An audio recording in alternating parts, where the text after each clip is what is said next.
Luke 1:63-64 says, "And he asked for a tablet and wrote as follows, 'His name is John.' And they were all astonished, and at once his mouth was opened and his tongue loosed, and he began to speak praises of God."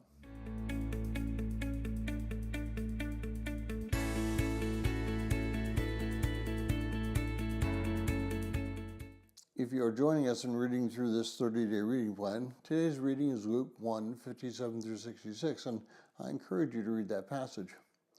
And the naming of a child can be an incredibly important event in a parent's life. Some might feel pressure from in-laws to name their child after someone.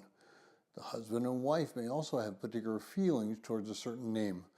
And possibly if the children or the child will have brothers and sisters who are already born, they may also want to name a child with a particular name. And why are names so important? Why were they so important in the Old Testament and somewhat still very important today in the Orthodox and the Catholic churches? As a matter of fact, in the Orthodox Church, the priest has the authority to name the one who's going to be baptized.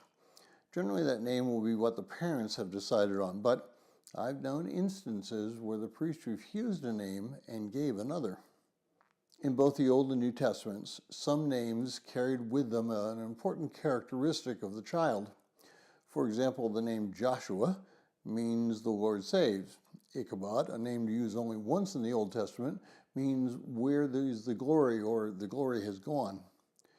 So to name the baby John, who had no relation to the family, was very strange. However, it really fit the occasion. The name John means Jehovah has given or Jehovah has been gracious. This personifies John's ministry.